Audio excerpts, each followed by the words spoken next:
Take a smartphone photo of the bamboo stand. Take a photograph of your screen and then use that image on your phone to quickly tap out the strike. It's far easier to get the combination right if you're looking at it as you press it in. How do you get extra standoff strikes? There is a quest called Ghost from the Past. It comes far later in the game. It's a fairly long quest, but at the end you get the Sakai clan armor. You then need to upgrade this all the way as far as you can. On your first playthrough, this is as far as you can go, though you can go a level higher on New Game Plus. This is what it looks like, and as you can see, it gives you an additional 2 strikes when you do a standoff. Just to demonstrate, here is a streak in action. Also, do note that these kills count towards your ghost count on the bottom right, which may also come in handy during outpost, raids, missions, and so forth.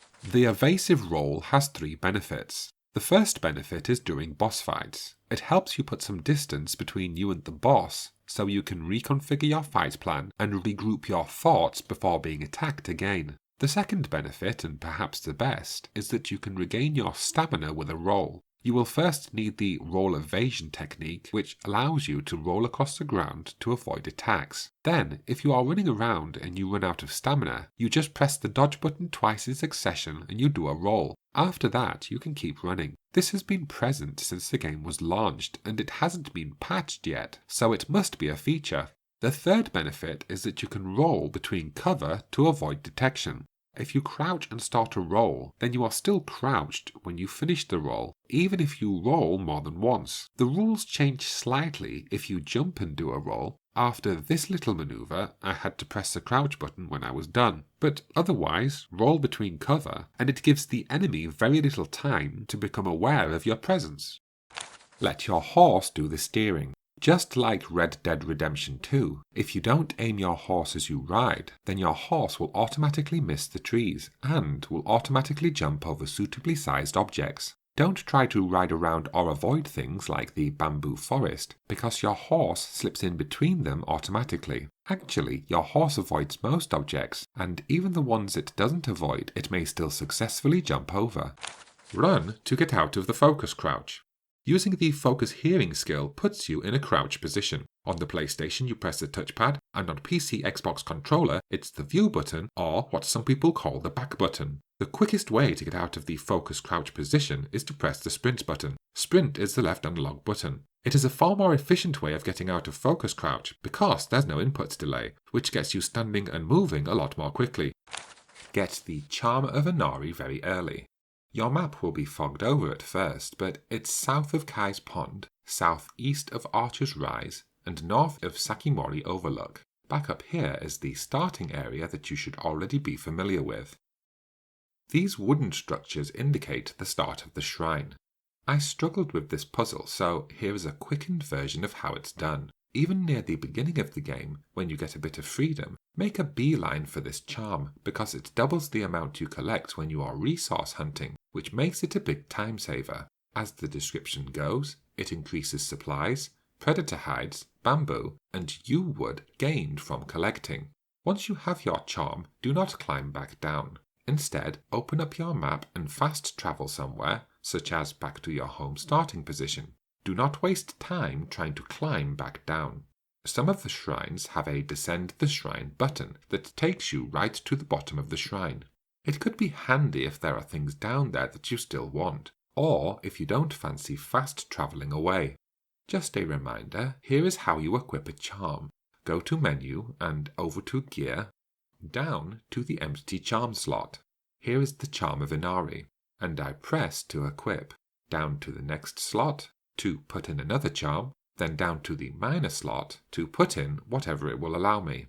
And there we are at the shrine. As I say, you can explore around a bit before descending the shrine. I took a direct route to the charm, but if you want to explore and collect stuff as you climb, then it makes the endeavour a little more rewarding.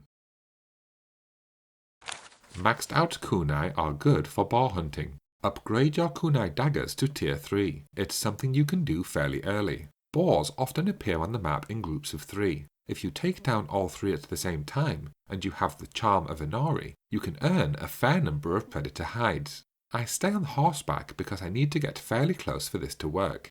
I hold R1 on PlayStation or right bumper on Xbox controller for PC, get as close as possible, and it auto-targets all three for an instant kill. Don't save all the time. I'm typically the sort of person who saves a lot because I hate the idea of losing progress, but Ghost of Tsushima is very forgiving with its automatic saves. The game does a pretty good job of saving before most of the events that happen. Random encounters are everywhere, and if you die doing them, then you will be respawned a short distance away from where you died, except that the random encounter will no longer be there. In fact, I would go as far as to say there's no need to save unless you are finished for the day and you are turning off the game. Kill the bear with an arrow to the head. A fully charged arrow to the head will kill a bear on hard mode if you've upgraded your bow to tier 3, which can be done fairly easily before you reach the middle of the game. I bring this up because it trivializes many of the bear encounters, especially when you remember that you can shoot from atop your horse. Bears run towards you, which exposes their head. Let them run at you before shooting. The closer they get, the harder it is to miss. I even tried this on lethal difficulty, and again, even with just the tier 3 upgrade, this bear died pretty quickly with just a shot to the head. Also, just a gentle reminder here that you can collect resources while still on your horse. The bow is also handy for killing enemy dogs, especially if you are safely tucked away in an elevated position. Get the Okuninushi charm early. This charm lets you regain health when you are not fighting. It's a very powerful charm, and it's another one that you get very early, though I would still suggest you get the Charm of Inari first. Here's the starting area, and the shrine is over here, though you do need to start from just here on the coast. Like last time, here is the path to completing this puzzle. As a side note, if you play on easy or normal difficulty, the game can get very easy very quickly. When you pick the hard difficulty, the enemy AI is more intelligent. They use a bigger variety of fighting techniques, and the game still has an edge to it even 30 hours into your playtime. The developers say that enemy health is not increased when you pick a higher difficulty. This means you are not smashing away at a spongy health bar just because you picked a higher difficulty. The same is true of lethal difficulty. The enemy weapons become more dangerous, but so do yours. It's to the point where the game takes on a more realistic tone, i.e., you probably wouldn't survive 2 sword strikes in real life, so you won't within the game. I would also say to pick the standard experience for your first time through. If you pick the standard experience, then you get the English dialogue, and you get a full range of colours and sounds. Pick the subtitled version if you are hard of hearing, and you will still get the full range of colours and sounds. Pick the subtitled version if you are hard of hearing, otherwise turn subtitles off. See, while reading the subtitles, you find yourself missing the action on the screen. Plus, during fights, it's difficult to read while being attacked. You can still run up and assassinate people. Let's say you have no perks, charms, or techniques enabled besides the basic assassination skills that you learned during the first missions. In these cases, assassinating people is noisy and slow, and they can often hear you running up behind them. However, even without the perks, techniques, equipment and such, it's still possible to assassinate somebody head-on, despite the fact that you are sprinting up on them. The way it works is thus. It takes around a second for the enemy to notice you. This is increased slightly if the enemy hears you and has to turn around. Then starts the awareness meter, for which let's say the average is 4 seconds. Then, when you are confirmed as one of their enemy, they will yell, and any of their friends within earshot will run to your position. The space between them noticing you and them targeting you as an enemy is how long the assassination window stays open. Sure, running up from the front will cause their awareness meter to fill up faster, but if you get there before it fills up completely, you can still pull off the assassination. Observe leaders and then take them down. Sneak in, get into a observation distance, and then hold the designated button to observe the leader.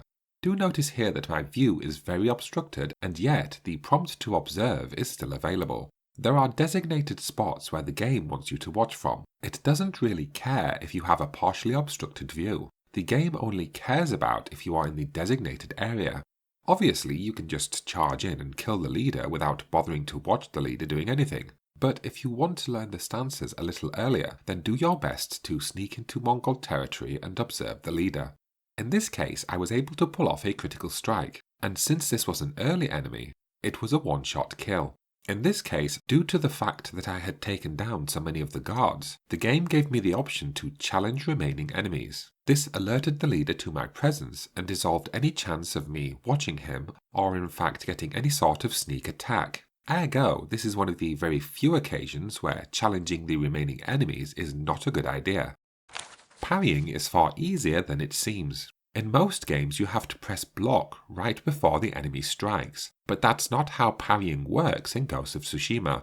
Try this. Hold block through the first strike, and then parry the second strike by quickly releasing the block button and then reapplying it. After a bit of practice, you can start easily parrying the first strikes too. If you are super struggling with parries, then go to the Springs Falls Shrine, which is just here to the left of Kunai Falls and below the Old Woodman's Canopy. Over here is the starting area, so it's not far away.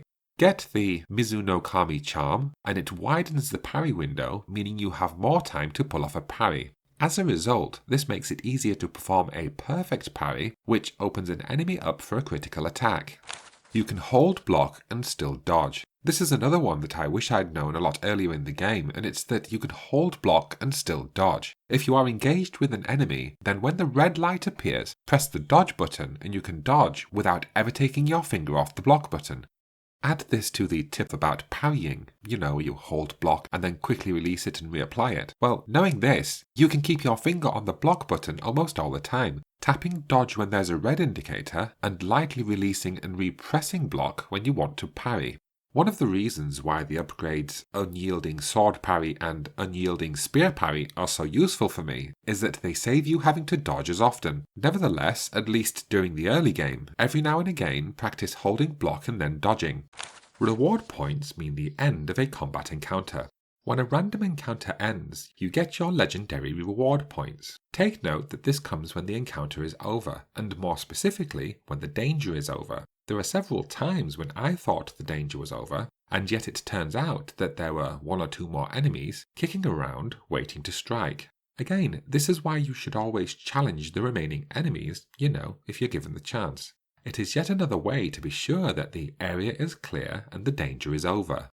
The Wind Chime tool draws enemy leaders away. The Wind Chime is a projectile tool. You have a limited amount of ammo, just like arrows. You throw the Wind Chime near an enemy, it distracts the enemy and makes them move towards your Wind Chime. You can pick which enemies will be attracted, which allows you to pull guards away from their posts for a quieter assassination outside of the view of everybody else. You can also take a more aggressive approach if you wish. Though it doesn't seem like much, it's actually a very accurate weapon, and will even draw leaders away from their guards if you want it to. The leader was pretty near the exit, so I had him walk all the way out of his compound before taking him down. The obvious benefit being that I can fight him without being harangued by his guards and archers. Consider getting the charm of Amaterasu. This charm is at the Golden Summit Shrine. You can get it very early in the game if you're willing to travel. It's not as powerful in the early game as the charm of Inari and the charm of Okuninushi, but it's still very handy to have. You can see there it gives you back a bit of health whenever you kill an enemy. It becomes both more useful and powerful during the middle of the game, during which you will be fighting lots of enemies and taking lots of hits, but also easily killing enemies so that you're never really in danger. Almost always challenge the remaining enemies. When the game says challenge remaining enemies, it means that there are only a few of them left, and almost always means that they are well within your ability to handle them. The game offers you the chance to challenge remaining enemies instead of chasing them down, which also prompts them to move out from their advantageous positions. Under most circumstances, if you are given the chance to challenge remaining enemies, you should take it. Where is the swordsmith and armourer? You've been playing through the early game and you've already discovered the boyar and the trapper. Both can be found at Hiyoshi Hot Springs, just west of the Hidden Springs Forest. The first swordsmith and armourer you are likely to find is at the Golden Temple, just southwest of the Golden Forest. I'm not saying you should make a beeline for these areas, but upgrading your stuff is a core game mechanic, so I wouldn't wait too long before you open up these areas and start upgrading your stuff. Entering the Golden Temple, this is the gift altar, which refills as you complete quests. A boa for bow upgrades. Back there is the exit from the Golden Temple. SwordSmith to upgrade your sword and dagger. Armorer for upgrading your armor. And here is the Legends mode, which is a co-op mode. Game on! Yeah, game on! Save up for the Sakai Tanto 3. When you get to the SwordSmith, you are likely going to want to upgrade your katana first, but I suggest you concentrate on your Sakai Tanto. There are two reasons for this. Firstly, your katana takes a very long time to fully upgrade, which is fine because the game is very long, yet the Sakai Tanto only has 2 upgrades, and they're not super expensive.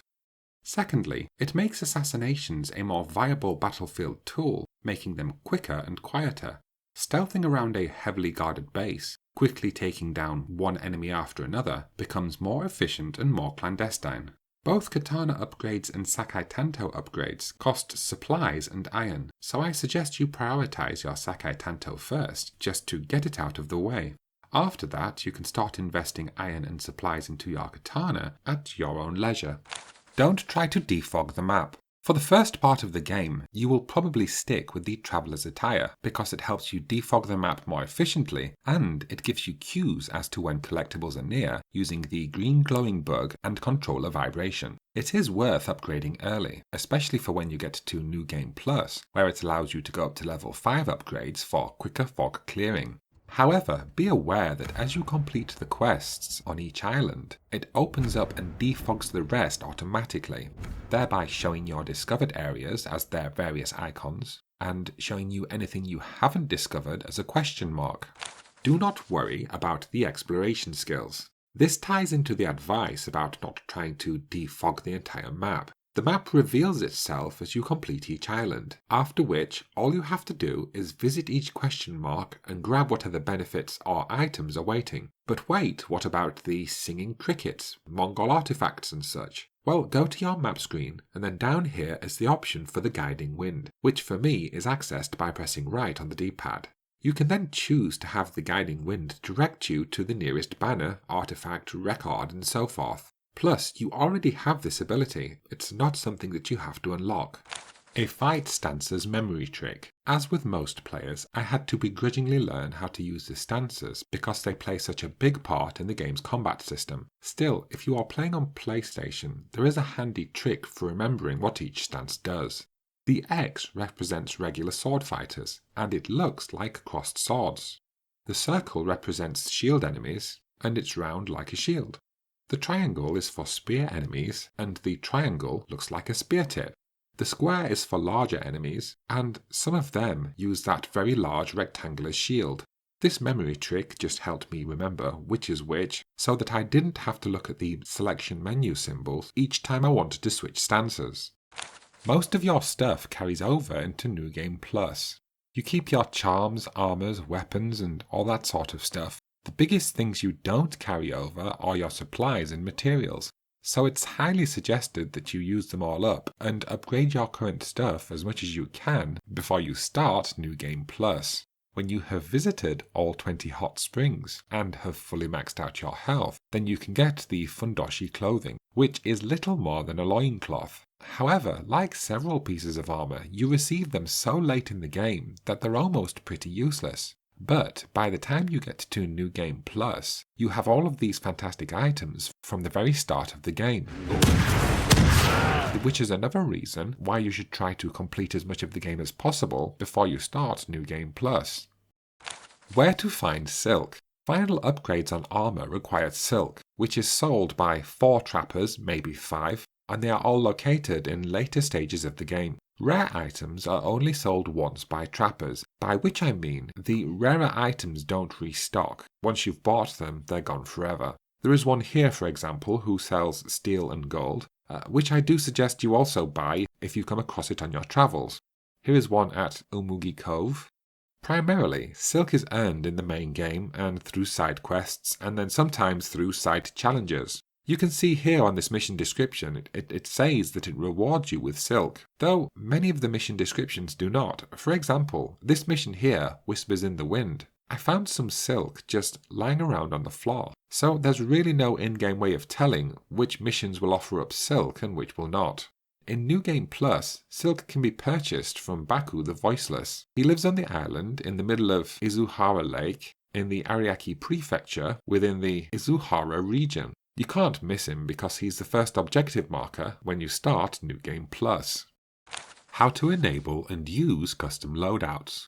To start with, here is how you turn on custom loadouts. A custom loadout sounds fancier than it is. It just means you can set up charms for each of your pieces of armor. Well, most of them anyway. Just to show you, under the Gear tab, these are my pieces of armor. You can see from the armor description, it is built for using your bow, so this will be the armor that I use for archery encounters. I'm playing on PlayStation, so I press R2 to go to charms. Then all I'm doing here is picking ranged charms to enter into my armor. I'm using the sorting button on the bottom right down there. All I'm doing is I'm putting my best archery charms so that when I need to rely on my bow during a mission, all of my charms are already set up. Then, since I haven't collected all of the ranged charms yet, I end with the Cursed Charm of Carnage from New Game Plus. When picking your charms, you can sort them based on their purpose. Down the bottom right here is the button I'm using. Each time I press it, the charms are sorted into their respective purpose. Boss quirks you can capitalize on. When a boss is winding up a red attack, use Heavenly Strike early enough, and it deflects their attack while still causing them damage. Most of the bosses do this thing where they put their sword away, wait for you to get close, and then hit you with an unblockable attack. However, even on hard mode, if you rush in and start attacking them as soon as you see them put their sword away, then they are vulnerable to your attack. Most bosses are easily defeated if your parrying and dodging game is pretty good. Perfect parries are particularly powerful. That is why getting the Mizuno Kami charm, as suggested earlier, is such a good idea. The later bosses require 2 or 3 skillful dodges before being open to attack. Most bosses can still be undone with perfect parries, which again is far easier when you have the Mizuno Kami charm. Here is a late game boss, and look at how many red moves he's throwing out that I have to dodge. And then, even so, it is only after a perfect parry that I really get in enough damage to take him down. Also, just as a reminder, if you are struggling with a boss, then change your outfit. If you took my advice earlier on setting up a loadout, then you probably already have charms set up in one of your more heavier pieces of armor. The one I'm wearing here, this is the armor that I normally walk around in because it has the standoff streak perks. But you can see there, I have reworked my charms so that I can take down a boss. Quickfire tips. You can use photo mode to zoom in on camps and to pause time to plan your attack. Start out with focus hearing and then switch to photo mode for a closer look at where you can go and what you can do. Photo mode is especially good for locating archers, though in this case it just makes it easier to see where the enemies are. Jump and then do a heavy attack, which on the PlayStation is triangle and on Xbox PC controllers is Y. It isn't all that powerful, but in the case of archers, allows you to get that first touch while running towards them. Either way, it's just fun to do from time to time. I suggest you invest in the standoff streak. It's a big time saver, taking down a few enemies before the encounter even starts. Plus, the rest are stood so far away that you have plenty of time to shoot them or projectile them to their doom. It trivializes most random encounters, even when playing on hard mode. Consider picking a hidden spot in a stronghold and picking off your enemies with the bow. This may fool you into thinking that the bow is all you need, but as you progress through the game, other tools and methods become more powerful. Nevertheless, a somewhat reliance on the bow is a pretty solid tactic for the first island. After that, you can start to rely on fighting, standoffs, and ghost weapons. Until then, pick a hidden spot and shoot them in the head as they search for you. Take a look at this guy trying to poke me. The red glowing thing is the combat cue, telling me when to dodge. Now go to Options and then Accessibility and turn on Enhanced Combat Cues. Go back and the red signal is far more visible. Changing this doesn't affect your difficulty level or your trophies or achievements. It simply improves the gameplay experience. Some enemies in a standoff will attempt to trick you with a feint attack, but all you have to do is hold your nerve and the rest is easy, especially in the fact that if you die, you will be respawned very close without having lost anything, and that is true even if you haven't saved recently. Here I follow a bird to Haiku spot. If you find the haiku stuff distracting, then just mute your TV. The haiku portions are sometimes welcome and sometimes not. When I was not in the mood for this minigame, muting the TV seemed to help. Your kunai throwing dagger does a great job of auto-targeting the enemy. For example, if there are villagers stood in the way of your enemies, just throw your kunai daggers and they will hit their targets while avoiding the innocent villagers. Masks, hats and headbands have no use within the game. They are purely cosmetic. They don't add skills, they don't scare enemies, nor do they protect your head. Like many in the online community, I have tested to see if any of these make the enemies less aggressive or your character strike more quickly, but as of yet, no useful utility has been found for these items. Well, other than being purely decorative. If you are short on supplies, which is the game's version of currency, and you don't know what to sell, then sell bamboo. You need bamboo for your bow upgrade, but there is plenty of it around on the map to collect, and by even the middle of the game, you'll be selling it anyway because it is one of the most common resources in the game. In my opinion, it's easier to run around the battlefield if targeting remains off. When the target lock is activated, your character keeps looking at the enemies, making it difficult to see where you're going. It's just my opinion, but try the game without target lock for a better experience. The weather changes depending on your actions, or, well, so the rumour goes. However, you can change weather slightly if you play your flute. On the PlayStation, you swipe from right to left on the touchpad in order to play the flute. On PC, you have to press Y on the keyboard. The flute also attracts enemies if you play it near them. It sounds obvious, but it came as a shock to me when I accidentally swiped the flute. You don't have to press the door opening button when you come to the paper doors. It's far quicker, and let's face it, more fun, to slash them and run on through. There is no morality system in this game, so it doesn't matter how many doors you smash, stuff you steal, or villagers that you allow to die. Throw down a smoke bomb and any alerted enemies within the cloud can now be assassinated. The smoke lasts long enough for you to get 2 assassinations before it clears, or maybe more if you have upgraded your smoke bombs, and especially if you have upgraded your Sakai Tanto stabbing dagger. Don't forget that you can chain your assassinations too. Use your horse to jump up onto higher elevations. You can jump on some surfaces, and you can grab and hang and climb on other surfaces. It's especially useful for things like getting over walls. Regular arrows don't hurt enemies who have a helmet on, but if you can see their face, you can still shoot a regular arrow for a one-shot kill. You can hold to open cages, you can shoot to open cages, but the fastest way is to slash to open cages. Very few cutscenes can be skipped on your first playthrough. If a scene can be skipped, it says so at the top, though I never actually saw this on my first playthrough. On New Game Plus, the skip feature appears a lot more frequently. I'm on PlayStation, so I have to hold X to skip. On the PC Xbox controller, you have to hold A. But as I say, this is more of a New Game Plus feature. Enemy birds cannot see you if you are hidden in the long grass or in a house. Well, unless the bird is in the house. As you have probably guessed, shoot those birds out of the sky to stop them alerting any of the surrounding guards. It is significantly easier when you have the concentration skill for your bow. Speaking of the concentration skill, it is pretty awesome when it's fully upgraded. The bow is already a very powerful weapon, especially on the first island. This here is almost 10 seconds of slow-mo action, and it saved me from having to unsheathe my sword. If you followed a green bug and it does nothing but mooch around an empty room, it probably means that the collectible is above or below you. In this case, it was above me, so up I go, here, and there it is.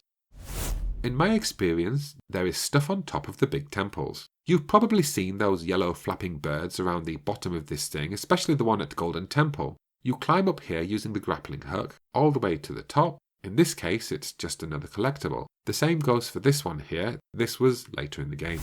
The Undying Flame is a mission that asks you to ascend Mount Jogaku. In this case, come at the mountain from this direction and try to find the spot where I am located. There you will find Norris, get warm by the fire, and then move on to the next bonfire. I will just show you the first one, just so you have an idea of how to proceed. Game on! Yeah, game on!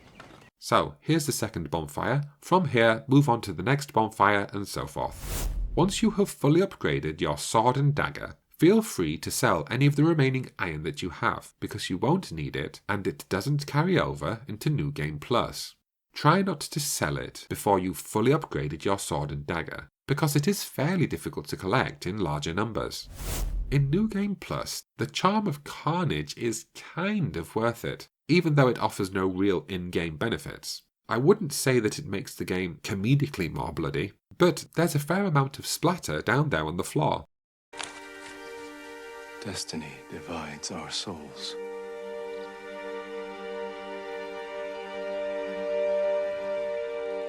This is where we part.